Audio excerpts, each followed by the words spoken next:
Hey, Mike. Good morning. What's going on? I'm down in Durham, North Carolina, visiting my son at Duke. The weather is not like in Boston. It's about 70 degrees already. Looks to be up to about 82. And the home prices are a lot lower here. Are you going to pull Will Ferrell and go DJ a frat party? No. I'm going to go home before that happens. And it's really kind of weak that you're trying to describe yourself as good looking because you have a salt and pepper beard. Well, listen. There's a way. That's why you're covering up that mug with that beard. I didn't say good looking. I just Foyer said I was unattractive, and I don't feel like I'm unattractive. I mean, I feel like there are. Well, get to a mirror soon. Oh, jeez! How dare you? I mean, coming from somebody who looks every bit of the 75 years old that they are, I don't really appreciate it. But all right, let's not go Mike, down that road. He's 75. He looks good I think for so. that 75 or so. What are you? 70, 78? How old are you, Mike? I'm 71. Oh, okay, 71. Same age as Bill Belichick. That is true. Mike, if you were still coaching in the NHL like Bill Belichick, would you want to continue, or would you take all your millions and say farewell based on what you're dealing with this year and with today's player? I think it takes an awful lot for anybody to be a coach full time, and full time is really full time. You're there and he is from early morning to late at night, and I marvel at what keeps him going, particularly under these circumstances. I don't know why he wants to continue the aggravation, but it's clearly a lifetime love of the job, and he's been awfully good at it for a long time, despite this recent, string of, poor seasons. But God bless him if he can summon the energy. But it's at that age, I think you start to slow a little bit and maybe want to have a little bit more time off. But he clearly, digs in, goes after it, and it hasn't gone his way lately. But over the course of many, many years, you have to give the guy Hall of Fame credit. I'm guessing you would have had a tough time coaching guys like J.C. Jackson and Jack Jones who are late for curfew at the team. That is a real concern for a coach, and trying to stay sort of with the growing trend of young people that makes it a challenge. I mean, just think of how long he's coached and the different types of attitudes that players have in the locker room, and the change from total control when he once began, to much less control now, where players are driving the bus and the unions are stronger, and he's got a lot more things to deal with, and it's a challenge for anybody, no matter what his age is. Well, when we were all excited about the Bruins a couple weeks ago, I think you said on this show, pumped the brakes a little bit because of difficulty of schedule. So I wanted to ask you when it is fair, schedule-wise, to judge that this is a really, really good Bruins team, or have we reached that moment right now? It's a little bit early, but it's clear that they're a good team. I mean, they have everything in order. Swayman was incredible against Dallas. I mean, he was the reason why they won the game. Dallas peppered him. The only thing they gave up was a couple of tips, he then talked about trying to practice against tips, but it's almost impossible to figure that out. When a puck is coming one direction and all of a sudden it veers in another, it's tough to plan for that. But, I got to give this kid credit. I mean, he got put into a situation last year in the seventh game, deciding game against Florida. They came up short, and he didn't pout, even though he hadn't played in a long time. Came back and worked out all summer long with the Bruins training staff, and clearly is an even better goaltender than he already was last year. So he gets lots of points. So check off the goaltending again. And Ullmark had a tough night in Detroit, but that's just one, the only one so far this year. And I don't think there's any issues about how good their defense is, particularly when McAvoy gets back. But the offense is the issue. They're a middle-of-the-pack team statistically. Their power play has been less than stellar, and that's their weak spot. And will they have to do something to beef that up? I think they'd have to be looking for it. But you got to give the scouting staff credit. They keep coming up with guys that are unexpectedly good. Guys like Beecher and Potra and whoever else they seem to pull up seems to be able to fill in and fill a void. Shime, you want to throw your trade at Mr. Milbury? Yeah, so Mike, I saw John Buccigross had this trade idea out there. Yeah, it's nice for guys in the back row to come up with trades that are kind of ridiculous.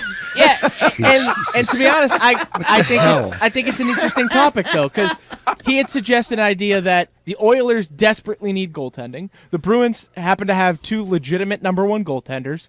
Would you, at least think about a trade that would involve something like Ullmark, DeBrusk, Patra, Lysell, and a first for Draisaitl and Fogle? Wow. I mean, we're dreaming here. First of all, he has a limited and fairly strong no trade contract clause in his contract. I think this year it's 16 teams. And if I were asking for a no trade clause, probably the first team I'd put on my list is Edmonton. I mean, who wants to go to Edmonton? It's just out of the way. It's cold. It's brutal there. Although it's a great hockey city, I still would. That'd be one of the top teams on my list. So that's going to get in the way. But I don't know why they take a guy like Draisaitl, who's supposed to be with McDavid the 1-2 punch that any team would want to get, and dig a hole there, even at the expense of filling it with a good goaltender like Ullmark. I think there are other goaltenders out there that could boost them. They made a mistake. It's funny that the general manager is Ken Holland. He's an old goaltender, and he reached out to Jack Campbell in Toronto, gave him a long-term contract, and as of today, he's in the minor leagues. But I don't see that going anywhere. Mike, I know Greg had brought this up about the Belichick, but I think this is fascinating, especially for a guy like yourself that has been behind that bench as a coach.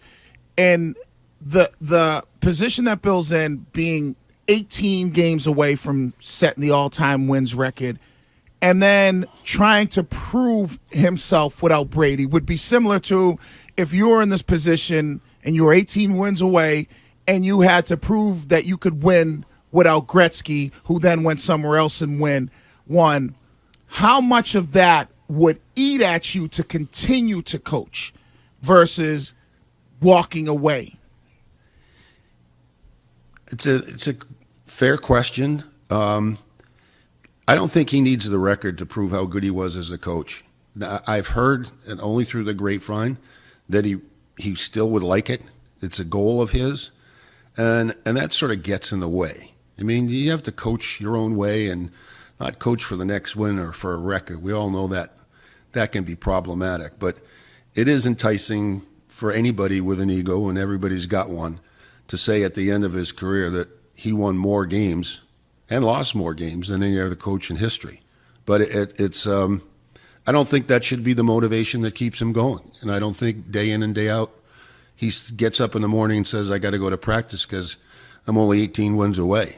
I think that's not what he's thinking. You're right, where he is. You can't argue that he is, when he's done, he's going to be considered the greatest coach ever. So he doesn't need the Shula record, I don't think, to. But what about the winning without Brady? I don't think he needs that either. I really don't. I mean, I don't know. Mike, do you think he needs that? I don't think he needs it either. I mean, I'm not gonna go down the Belichick versus Brady in terms of the importance. They did it together, and they did it incredibly well, better than anybody else has ever done it.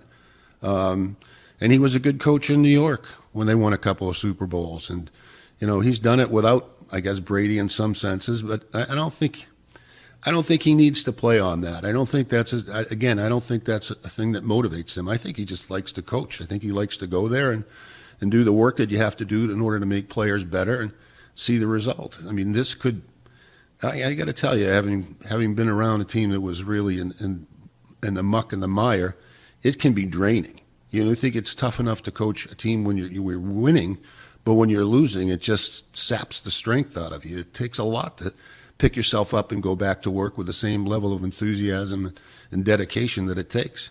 Taking yourself out of the equation and Don Cherry, who is in your mind the greatest NHL coach of all time?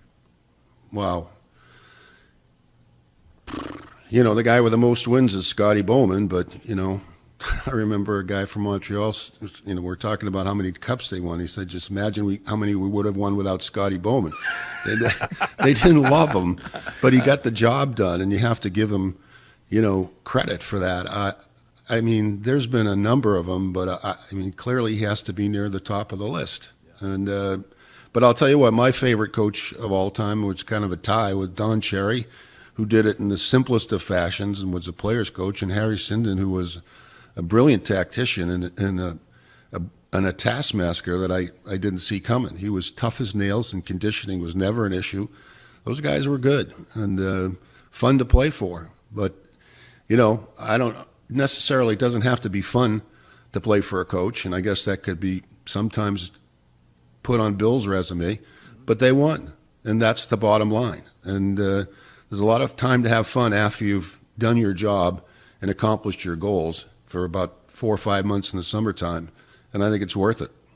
Mike, you brought up Beecher and Patra. You can throw Lowry in there as well. When it comes to the rookies, they look talented. They've been playing well, but there's been mistakes made here and there, which is, I guess, common for new guys. But Montgomery talked about the difference between teaching and wanting to teach and not punishing these guys. I know that you've gone back and forth on Montgomery when it comes to him being soft with the players. Do you agree with that when it's a young guy on this team and maybe they make a mistake during a game, a costly mistake, and you need to differentiate teaching instead of punishing them? Well, that's part of the new generation. I mean, somebody fumbles the ball for Bill and he gets benched. And Montgomery's taking this a different direction, that you have to accept that fact that he's made a mistake and, readjust the way he holds the ball or handles the puck or whatever else he might be doing. It's a changing time. And I don't think it has to be all about that. I think there's time for discipline. I think there's time, paddle and feather thing that we talked about a couple of weeks ago. But there is time for that discipline, and I mean, I don't know if you heard I don't know if you heard yesterday's show, but paddle and feather, that's tame when it comes to Courtney. Oh my gosh! Apparently, not true. No, but I do think he's right in more senses than not, because that's the way these guys are brought into the game and taught the game. There's more time for understanding and teaching. God knows they have enough staff to teach people. I mean, it's not in the days of Harrison and Don Cherry when there was just one coach. Imagine that, just one coach. Now you can hardly walk on the bench because there's so many guys there. But I think mostly he's right, but I think he's got to accept the fact that it's time to say, hey, get your ass in gear and get in here on time. When he did that with DeBrusque, I was very happy to see it. He had to pay a price, and I think he has to continue to exert that discipline. And it's not fun as a coach to have to do that. But I think the players need it. I think the players want it, especially the older players who see some guys come in and have, a greater swath, a leeway in terms of discipline, and they want to see it exerted, because at the moment of truth in playoff games, you got to have it. You got to have somebody that you can rely on, and the soft touch hand then might not be what you need.